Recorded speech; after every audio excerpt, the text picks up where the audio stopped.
welcome back to MFA Writers. We are so glad to have you here, and we are so glad to be finished with fall semester. For anyone listening who is in or around academia, we hope you had a great semester, and we hope you have an even better break. Happy holidays to all of you, however you celebrate. The next time we talk to you will be next year, but before that, we've got an interview today with Ann Noel of NYU Paris, an episode that was requested by Ryan Babcock.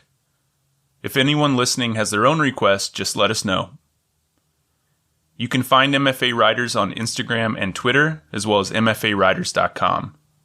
We love to hear from listeners, so feel free to shoot us a direct message on one of those platforms, or an email at mfawriterspodcast@gmail.com. And if you have a minute to rate or review the show, the best place to do that is on Apple Podcasts. Doing so will help boost our podcast as we try to boost these amazing writers. Also, if you or someone you know would like to be a guest on the show, you can apply at mfawriters.com.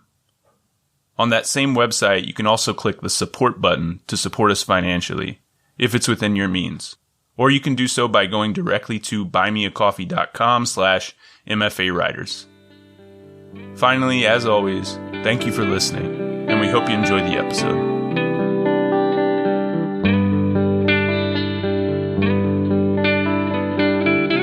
Welcome to MFA Writers, the podcast where we talk to creative writing MFA students about their program, their process, and a piece they're working on. I'm your host, Jared McCormick. Today I'm with Ann Noel. Sarah is a writer and editor of fiction and nonfiction. She recently earned her MFA from NYU's Writers' Workshop in Paris. Her first short story will appear in After Dinner Conversations in April 2024. Today, Sarah has brought an excerpt from her novel to read for us. This is from my first novel, which is about a teenager named Evie growing up in a high-control church environment in the Midwest. This is from the back half of the novel. Where would she go and how would she leave? She was uselessly young. 16 years old, and she'd spent years only waiting for Jesus to come, waiting for love to find her, waiting for purpose to reveal itself. She had waited away her girlhood. Ethan's rusty truck rolled to a stop at her driveway, and he seemed to study her bare feet and bedhead. Evie let him, feeling exposed and finding some comfort in that. Who the truth sets free is free indeed. She knew the truth about Ethan now, and as much as he had revealed his dark side, so had she found God in him. The way he seized a moment, the way he served and made space for the least, how he was possessed of uncontainable love and joy. His strength were his weaknesses. Some years later, Evie traveled to the end of the earth, a surprise family trip to Lofoten. They journeyed hours by train, plane, and rented car, from Oslo by way of Harstad, over bridges and through maddening tunnels, finally emerging in Svolvær, where they tucked themselves into red roerbrews on stilts. They were surrounded by icy fjord, heard the soft lapping of current against the pebbled shore. They ate salted herring and fin biff in a candlelit restaurant overlooking a sheep pasture. Jane put her chubby fingers to her ear, catching the sound of the lambs' tinkling bells when they stirred in their sleep. Out the windows, the sky was moonless and ebony, a few stars like pinpricks, portals to some brilliant world beyond. Then a fine green mist slithered over the rooftop silhouette. There, Evie whispered. Is that it? Her husband paid the tab while Evie bundled Jane. Then they scurried into the cold air down a crunchy gravel path. A few blocks from town, they couldn't see their hands in front of their faces, absorbed by the darkness, only shadows themselves now. The mountain peaks opened to the sky, and the road broadened toward the sea. They grappled for each other's hands in the night and stood with chins hopefully tipped toward heaven. Then the night was lit on fire, tangerine and crimson, undertones of royal blue fading back to jade. The colors were like smoke or water, then like words being inscribed across the expanse. Mommy, Jane said. Evie had just started reading the Chronicles of Narnia to her at bedtimes, Aslan singing into the nothingness, calling beauty into being. The smears across the sky were God's breath, the dancing rainbow the song's crescendo, the whole sky illuminated now and embracing them with more light than there had been darkness before. Evie wondered how she would capture this moment in words for her daughter, how to tell her that the universe was infinite and spectacular, that God couldn't be fathomed but felt, even though humans tried to trap divinity into language and deeds. No box could contain grace and love and mystery. She felt the intensity of revelation welling in her chest and longed desperately for her daughter to understand the magic of even a momentary glimpse of God, like Moses peeking at God's countenance passing by, and that this, not purity, nor chastity, nor holiness, nor ministry, nor superiority was the point. Without any of that blocking the way, heaven would permeate earth. "Mommy," Jane said again. Her eyes were wide and watery because she would not blink. Children know when not to miss something. "This is important," she whispered in her mother's ear. 16, barefoot on the driveway, desperate to say, "I understand love now because I've seen the worst of you, and I still desire what's best for you, still hope to be near you." Love surpasses the human understanding of it, even though human beings are called to love. People are bound to love foolishly, and they will love fallibly. Evie didn't have words for those feelings. Ethan leaned over the console to crank open the window. "I'm leaving, Ev," he said. Her first thought, it was right. He should get away. The next, where? Can it take me away from this too? Her last, the truest. We'll never see each other like this again. He doesn't love you like you think. But really, Evie didn't love Ethan like she thought either. She loved him more because she would let him go. Sarah, that was beautiful. Thanks for sharing it with us. And thanks for being here. Thank you so much for having me. This is really exciting. Yeah, I'm excited to talk to you. You've described this novel that you just read from as autofiction. And autofiction, in its simplest definition, is fiction inspired by real-life events. So I'm curious to hear a bit about the experiences you're drawing from for your writing. Where did you grow up? What was your upbringing like? And what parts of your life inspire your writing the most? Well, I grew up in the suburbs of Indianapolis, but I like to think of my childhood as a cornfield childhood. And I was a member of a high-control, charismatic evangelical church, which at the time felt totally normal. And then I think you get out into the world and you understand how much your theology, which maybe now looks more like dogma, controlled your life and your understanding of the world, but more importantly, your understanding of yourself. And I think when you talk about autofiction in an MFA program, it's always with a little bit of a giggle because we all draw from our life experiences, especially in first novels. But I think that I had some personal experiences that I wanted to work through, and it was easiest to do it on the page. One of my classmates in the MFA also grew up in an evangelical household, and his thesis was a novel that was exploring those experiences, not autofiction, but exploring some of those experiences through his characters. And he told me that he thought there was a huge audience for these stories because so many people had gone through similar experience. So what's your take on the audience that exists for these stories, and who do you hope that your story will reach? I think I took my time admitting that I wanted to write about the church because the content about church that you see out in the world tends to run in the extreme. And from my perspective, growing up in that, I wasn't writing about a cult or some sort of damaging religion. It was just an environment that was super influential on who I was then and who I became. And so I think as I kind of slowly crept into saying the church is what I will write about, I was surprised to find how that was received in the literary community, especially when I got into the MFA program. NYU is a progressive school, and I was amazed at how many people in my workshops or after I would give readings would come up to me and say, "This is so similar to my childhood." And I do really think that there's a space for it because it was so normalized, at least in the middle of the country for millennials growing up then. Mm-hmm. Yeah. And I mean, it's not just people who grew up in that type of evangelical household. I grew up in a Catholic household, and I think we all go through a moment when we leave home and we go out in the world and we start kind of reconceptualizing all of these experiences that we had when we were younger. And I think even if we didn't grow up in the type of religious household that you grew up in, I think a lot of people are going to still relate to the experiences that the characters are going through, right? I think so. I started writing the book with a desire to preserve faith. I think everyone wants to have a faith in something, even if it's not God. And so I had to go back to the roots of what my original understanding of faith and the divine were, and kind of decide what to keep and what to leave. And I think regardless of your childhood, your background, everyone has that moment where they need to do the same thing. Were you nervous to tackle this subject matter, knowing like people back home might read it? Terrified. Yeah.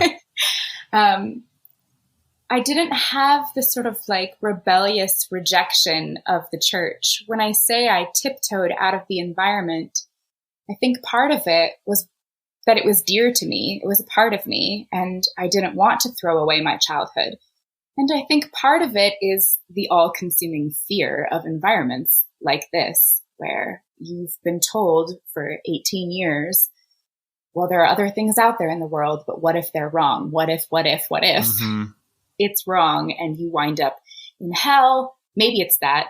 But for me, it was more like, what if I end up disappointing everyone that I've been working so hard to please? And that's a really scary step to take. It's a scary step for the characters, I'm sure. And I'm sure it was for you as well to like leave that environment, because I think people from the outside maybe think of it as one or the other. Either, you know, you're like a part of this religion or you're not. I don't consider myself a religious person anymore, but there's still this part of me that grew up in that environment that relied on faith for my own mental health, for example. And having that not be a part of your life anymore, it leaves a void, and you're still searching for something, like you said, to have faith in, something to kind of hold on to give you comfort when that's no longer there. Lots of opportunity for exploration, I imagine, with the characters. Yeah. I mean, there are all sorts of beautiful things about religion besides theology. There's community, there's ceremony. For me, it was a huge source of identity. Sure. And I think that those things should be acknowledged because they're lovely. Well, your novel is a story about teenagers growing up in this evangelical environment while trying to figure out who they are as people and how to be themselves. You told me that you first started writing fiction as a creative outlet in the early days of motherhood. How much do you think becoming a mother made you look back on your own upbringing and want to tell this story? I mean, that was probably my number one influence, even if I didn't realize it at the beginning. I think, practically speaking, motherhood gave me time that I hadn't had before, which feels funny to say because everyone talks about how they lose themselves in the early days of motherhood, and certainly there are parts of that that are true.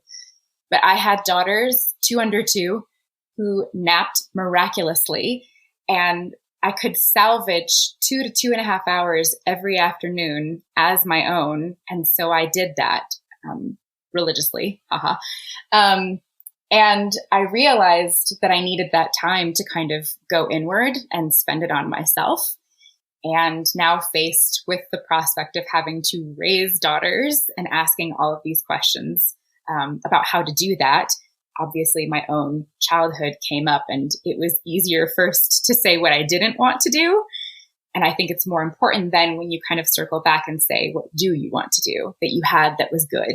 And motherhood kind of inspired that in me and gave me the space to do it with fiction, which I hadn't really tried my hand at before.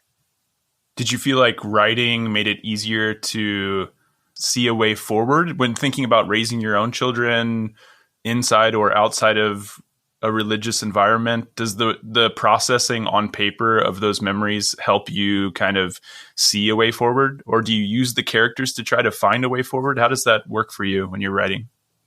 Not at first. At first, when you dive into a project like this, it's really painful. It's sort of like the process of therapy where it gets bad before it gets better. Right. And you have this new lens, which is sort of like a magnifying glass on things that maybe you'd reflected on before, but now you're reflecting on them with purpose. Right. So I think at first it was more difficult to go backward. And I sort of felt this sense of doom. But I think that sense of doom was like a glimmer of honesty, of like, now that I have these other human beings that I'm responsible for, I can take a stab at this realistically without the fear of the environment surrounding me and figure out what's really mine.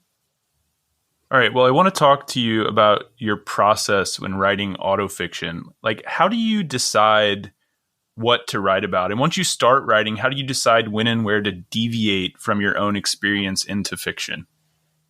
I think writing autofiction is funny that way. At least for me, writing autofiction starts as a rigid process.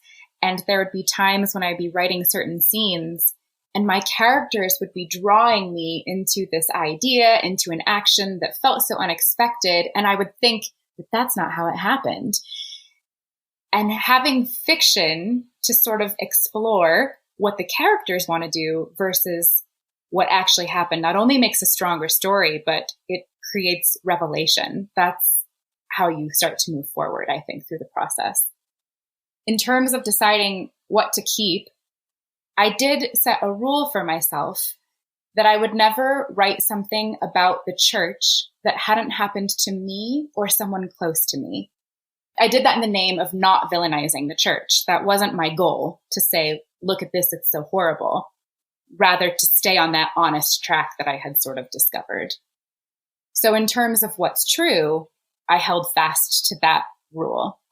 I think when it comes to fictionalizing, it's super useful in creating a stronger story, and it's super useful in condensing character, timeline, creating the feeling of a thing that maybe happened in 100 parts over the course of 5 years. You can make it happen in 2 or 3 parts in a few moments. And that's really helpful. Before you began writing fiction, you were interested in PR and magazine writing. You worked as an editor for several bloggers and contributed to print and digital magazines before realizing you were more interested in sharing stories than information. Tell us about that earlier career and what made you come to the realization that you preferred creative writing. I was just as slow coming into writing as I was to leave the church. I despised English and writing in high school. I think because I went to a small school where the programs didn't necessarily foster ability, and I didn't realize that writing wasn't something that everyone could do. You just take the words in your head and you put them down on paper. And in college, I had an incredible mentor. Her name was Holly Miller. I went to a liberal arts school and was required to take a journalism class. And she stopped me one day and was like, I don't know why you're not writing. This is what you should be doing. And I listened to her, maybe because I was in psych stats that same semester, which was terrible. Sorry, Dr. Griffith, it was. And so I started taking more journalism classes, and I loved the method behind journalistic writing. You know, you create this inverted pyramid and it's just so formulaic, and you kind of like tie a little bow on it at the end. And that was delightful. And so that same mentor put me up for an assistantship at Ball State University, and I wrote for the alumni magazine and got my master's degree in PR writing. And that was really fun. It was fast paced. I got to follow that formula. And I think somewhere along the way, I realized that there was something in me that was wanting to come out that couldn't come out when I was telling other people's stories. I love telling other people's stories, but I wanted to be able to tell my own too. And that's scary. So I turned to fiction. Well, as I mentioned earlier, you first started writing fiction in the early days of motherhood. What do you think it was about having a child that motivated that change? And what kinds of things were you writing in those early days? Being a mom is magical because you get to see a human being start from scratch.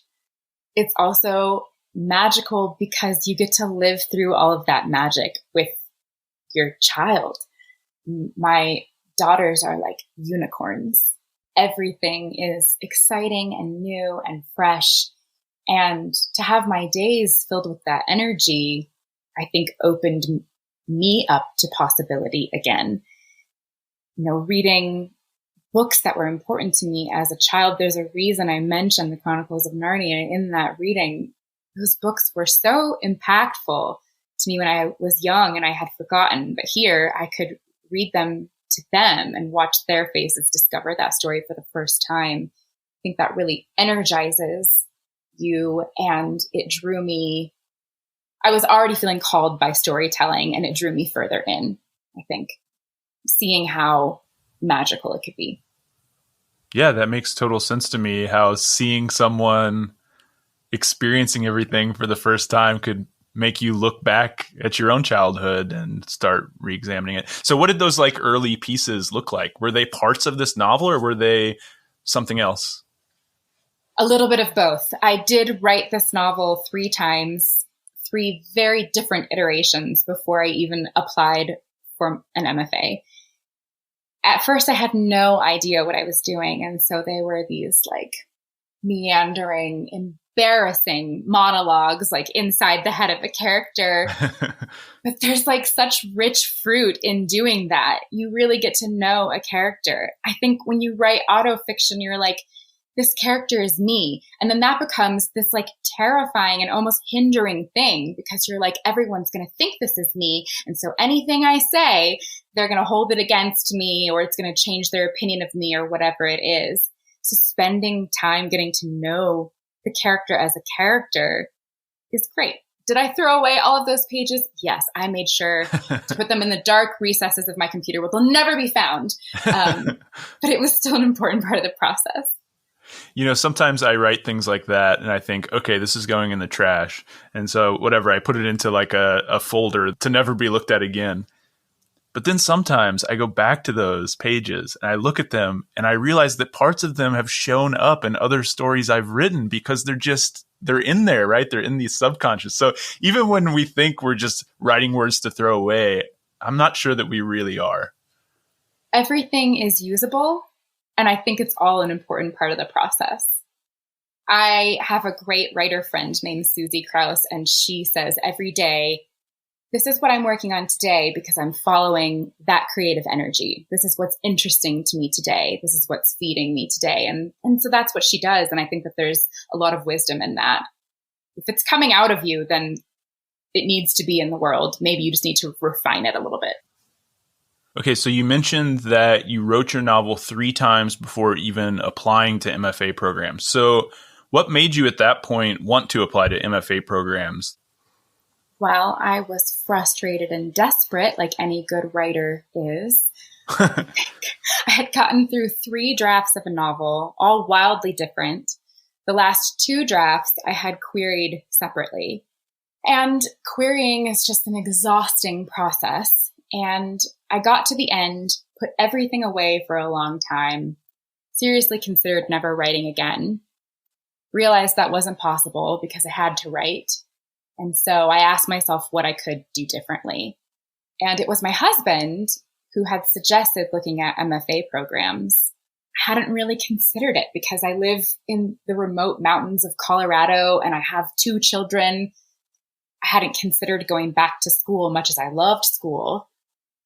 And so I was angry Googling in my desperation and discovered low residency MFA programs. And much like motherhood had sort of lit this fire inside of me, the idea that I could affect change in my writing life with something like a low residency program energized me again. And so I started looking further into it. Yeah, well, you ended up at one of the more unique programs out there, the NYU Writers Workshop in Paris, which is a 2-year low residency program that includes biannual 10-day in-person residencies in Paris in January and July. Students attend 5 residencies in total over the course of the MFA. What made you pick this program? Well, it was New York, which I love, Paris, which is exciting. Yeah. And at the time, the faculty included 2 of my literary heroes who I actually ended up being able to work with. And so in doing my research, NYU's program was it for me. It was actually the only program that I applied to. And I figured if I didn't get in, I would decide what to do after that. Who were those literary heroes you got to work with? Jonathan Safran Foer and Zadie Smith.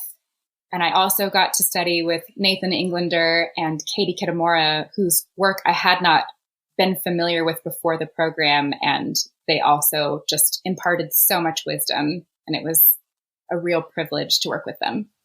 Yeah, that's amazing. We're going to talk more about working with those faculty members. But first, I know that you started the program at the height of COVID, which I'm sure changed some things. So how did COVID affect the residencies while you were in the program? Yeah, it was a disappointment at the time because I began the program in January of 2021. And so there was the slight possibility that we might have had the first residency in person. And then we didn't, rightly so. And so I began with online residencies, which is a little bit challenging because it was hours and hours a day in front of a computer and not a lot of interaction with your colleagues. And in a low residency program, those few moments that you have together are precious, and it was harder to get that online. So it was difficult. And I think starting at that time in that way helped me to really hone in on the work and kind of focus on what I needed to be doing on my own anyway.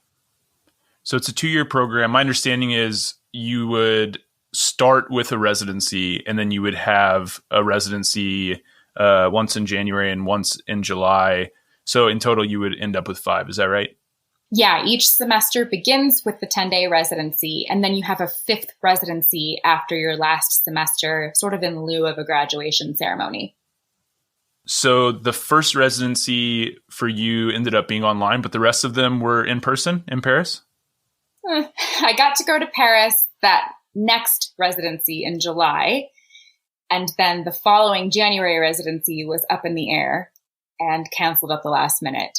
So it was a lot harder having experienced the in-person residency in Paris in July and having to go back to online. And then I did end up doing my 4th residency in July in Paris, and thankfully got to have my 5th residency in January of this year in Paris. It was such a gift because I actually ended up liking the winter residencies even more. Hey, 3 out of 5 ain't bad. Yeah, it was good. And residency is intense, right? 10 days where you're supposed to take in a semester's worth of information and socialization is a lot on a person. And so I got a good amount in anyway. Well, tell us more about that experience. What's it like, those 10 days, not only being in Paris, but the intensive, I imagine, workshops that you're going through in those 10 days? Yeah, so you get to do everything jet lagged, which is super fun. And they begin right away. Residency starts on Sunday with a dinner, and that's so fun because they book a room in a fancy restaurant. You dress up in Paris and go out at night, and it's great. And then you begin. And it's anywhere from 3 to 5 craft talks a day, plus a reading every night, except workshop days, you're in workshop for about 2.5 hours, followed by 2 to 3 craft talks and a reading at night. So you have to be on from about 9 in the morning until however late you're out in the streets of Paris, which you can't miss because it's Paris. You mentioned that community building. I think a lot of people attend MFA programs in part for the community, but I imagine whether those residencies are in person or online, it can be a bit difficult or more difficult building community in a low res program than a full-time program. How was that experience for you? Was it difficult trying to build community in that short amount of time? Yeah, there's not a lot of time to chat when you're taking in all of that information. You spend the most time with your colleagues in workshop, but that's also a different experience than just sort of get to know you conversation. And so I think you have to be really intentional about your social interactions in a low residency program. You have to be intentional about seeking people out who maybe write the same or read the same or workshop the same. That requires paying attention. And it also requires you asserting your true self from the get-go because you want to be authentic so that you can engage in authentic interaction. And so I think, yeah, you have to be thoughtful about it. You were also quite removed from the academic experience when you joined this MFA program. And I imagine that could also be a barrier to building relationships if a lot of your classmates are coming straight from undergrad into the program. Do you have any advice for people considering an MFA later in life on how to get the most out of it? Yeah, I applied to the program, found out I got in, and my first thought was, oh my God, I'm old. And I wasn't sure what that would mean moving forward, even navigating all of the paperwork that follows your acceptance. I was so far away from that environment and that language. When I got to Paris, I found that I was kind of right in the middle of my colleagues age-wise. So certainly there were people who had come right out of undergrad into the program. There were also a lot of people who were in their 40s, 50s, even 60s, wanting to pursue this degree to elevate their writing. And I thought that was really inspiring. And it also calmed me down. I realized that an MFA is different from other academic programs. You're there because you have a common interest, a common goal, and everyone has something to contribute. It doesn't really have to do with your peer group. And I found that there was a lot of benefit to being a little bit older in this program. I had more insight into what I was writing because there was space for me to reflect on the content. I'd also written the novel 3 times, and so I knew what I was working with. And it actually made all of the social stuff a little bit easier too. Because I was the old mom of 2, I was really cool if I decided to go out late at night. And also it was understandable if I decided to go back to my Airbnb and crash with a bowl of pasta. So it worked out for me. Yeah, I was in my mid-30s when I started the MFA program. And that was one of the beautiful things about it. I was kind of in the middle too. There were people younger than me, older than me. But we were all so enthusiastic about what we were doing. We were so excited to be just like dedicating ourselves to this craft that none of that mattered at all. We were all hanging out, like curious about one another, wanting to hear each other's stories, you know. So I guess my advice for anyone like thinking about joining it in their 30s, 40s, or even later is don't worry about it. Like if you're passionate about doing it, if you're excited about doing it, then that is a good indication that it's the right time to do it. Yeah. And if you're going to become a writer, you want to know who your colleagues are going to be out there in the world, what they're thinking, what they're reading. It all contributes to your own writing journey. And I think it's also exciting to think that you are contributing to someone else's. It makes it a lot less lonely. Yeah. Well, most people I talk to who have attended low residency programs say that the program trains you for the writing life because you must find writing time within and around your everyday life while in the program. What did this program teach you about making space in your life for writing? I think that writing as a young mother, I had created a sort of schedule or practice for myself, writing during nap times, as I mentioned earlier. But attending the program sort of helped me infuse my writing with a new sense of importance.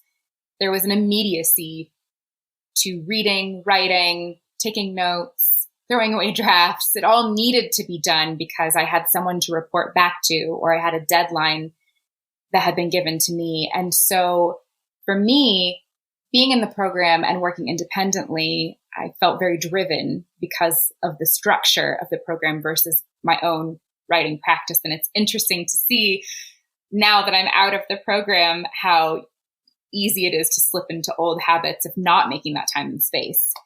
And so I think even though a lot is required of you in a low residency program, there's still this importance or a sense of urgency that will drive you into the work.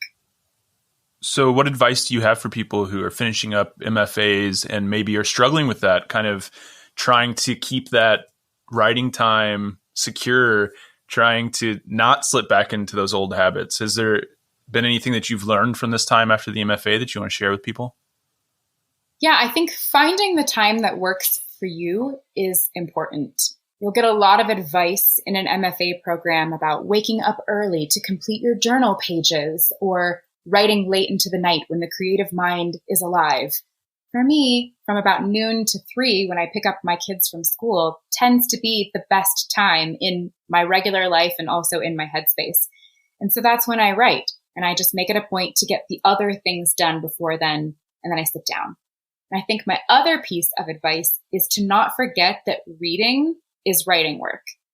I didn't read nearly enough before I was in the MFA program, because I told myself if I took time to read, I wouldn't be doing the writing. But you have to read so much in an MFA program, and it feeds your writing life. And so making space for reading is important. Yeah, I think that reading advice is really, really good advice. And just talking about that idea of you finding the writing time that works for you. We often have these craft conversations. We have these conversations about what it means to be a writer, and we like to talk as if there's one right way to do it or one wrong way to do it. And the reality is it's totally different for each person, right? So really when we talk about these things, we're just saying like, hey, this is what works for me. Maybe give it a try, but you got to find what works for you. And part of that is finding when to write. Yeah, I think there's a cycle of thinking that happens when you're in an MFA program and you begin and you're just trying to fit in like a little kid going to kindergarten. Yeah. And you're confronted by everything that you're doing wrong. And then there's this turning point where you realize the way that you do things, maybe even the way you want to write something, might go against what other people are saying or doing, but you should do it anyway because it's your art. All right, so let's talk about those intervals in between the residencies, what those looked like when you were in the program. What kind of writing and reading assignments were you responsible for doing during that time? So the NYU low res program is unique. Each semester you work with one set advisor, and there is a loose structure for how your semesters are supposed to go. But I found that they varied from advisor to advisor. And so you begin with a meeting where you set a reading list. Sometimes the advisor wants input. Sometimes they don't. They just say, this is what you should read for this project. Always 10 books. And so in your work during the semester in between residencies, you had to read through that reading list and submit 3 packets. Those packets would include however much of the reading list you tackled for that packet with a response paper, generally a commentary on craft or how that book applied to what you were writing, and then a certain amount of your own writing, which would go to the advisor with an accompanying editorial letter to ask questions and sort of work through concerns. So the bulk of the work in between residencies really was just reading and writing. And according to the website, these reading and writing assignments can be tailored to the specific interests of the student. Were you able to build those assignments around the work you were doing? Yes. In fact, I only submitted pages from my novel in these packets. Sometimes I'd be starting over if the advisor thought there was something else that I should work on or a different method to apply. But I was only writing my novel during my time in the program. And not everyone comes into this low res program knowing what they want to write. So that was a huge benefit of having tackled this book on my own before I applied to the program. I knew what I was writing and I had direct input from the advisors. And you mentioned that you had 4 different advisors while you're in the program. That seems to be a part of this program. Each semester, students work with a different professor. Did you find that beneficial to work with different writers each semester? Obviously, it comes with its frustration, having to start over, explain what you're trying to do to someone new. But I loved it. I loved going from working with Nathan Englander, who would only take a capped 20 pages and send back these pages long letters detailing thoughts, opinions about what I had written. He was so at the sentence level, and I learned so much about the beauty of detail and how I had been leaving that out of my writing. He would highlight things that I had put down sort of mindlessly and ask, what would happen if you massaged this? What would come out of it? To go from that to working with Jonathan Safran Foer, who loves generating content, and we would explore big ideas and work in larger page amounts. And I got to the end of a draft in a semester because there was just so much excitement. It was like writing in a fever. And so you could be frustrated at starting over, but I just loved the experience of looking at my book in a new way every semester. Yeah, I could see the benefits and the frustrations with that. But yeah, you got some amazing writers that you got to work with. Yeah, I think one of the feelings that I had when applying to this program was that I had been so rejected querying the book on my own and doubting yourself. I thought, what if I could consider myself among these giants? And so to enter a program and get to work with these writers whose books you've read and admired, I think that supersedes any need to stay on this like consistent train of like, I'm writing these 20 pages and then these 20 pages and then these 20 pages. So much more exciting to just live in the moment with that mentor and glean whatever you can from their input. Well, speaking of querying the novel, I hear that you're continuing to query it now. What's that experience been like, and what surprised you about that process? How has it changed maybe since doing the MFA compared to before? I had such naive notions of what it would mean to query a novel with NYU on my query letter. I think you have to be hopeful when you're querying, regardless of what your journey to querying has been. You're sending a letter out into the void and hoping it hits someone's inbox at the exact right moment before it falls into the slush. It's just hard. I have had more positive feedback this round of querying because I've been able to say I attended this program, I've worked with these advisors, but I think also because I have a new confidence in what I'm submitting. And in that sense, the MFA was everything I needed it to be. I needed to not only look at my writing differently, but see myself as a writer differently than I had before the program. And I'm sure that comes through in the letter. So I'm still querying, not agented yet, but I'm doing it more methodically and more confidently. How has the transition been, leaving the program, going back to your day-to-day life? Are you still finding a sense of community, literary community in your day-to-day life, or are you feeling a void there? I was a little bit nervous. You already feel disconnected in a low residency program. And I think being in Colorado and, assuming that the literary scene is in New York, you wonder if you'll be able to plug in. And I think that's just not true. It was noticeable when I was doing online residencies during COVID. And now having made these connections at NYU, I can see how widespread the literary community is. Even if it's just connecting with somebody on Instagram because we have someone in common, maybe that I met in the program. I think it's a little bit daunting to graduate, but there's also a part of you that's ready, especially if you have a draft of a novel. And just like graduating high school or undergrad, you're sort of ready to step into the next phase. So I was sad to leave, but also anticipating what would come next. Well, I hear you've co-founded a reading series in Denver called Read, Write, Brew. Tell us about that.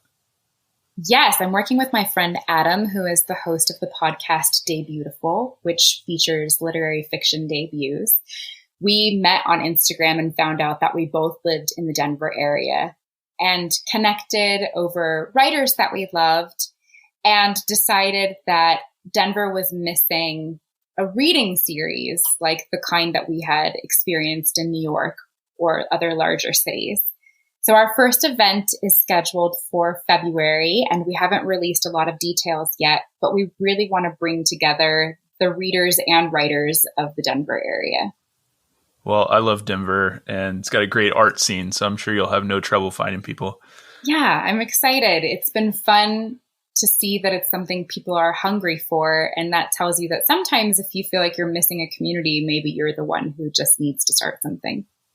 Just got to get out there and do it, right? Well, before we go, I want to give you the last word. What is one way in which the MFA experience has been different, for better or for worse, from your expectations when applying? I think for me, the MFA awakened a part of me that I was nervous to tap into. Someone who uses story to tell the truth, even when it's not comfortable, and someone who isn't afraid to do that and confident in her own ability. So the MFA met all of my expectations in helping me see my writing and being a writer in a new light. I'm happy to hear it, and I'm happy you stopped by to talk with us. I had a fantastic time talking to you. Thank you so much. Thank you so much for having me. This was really fun.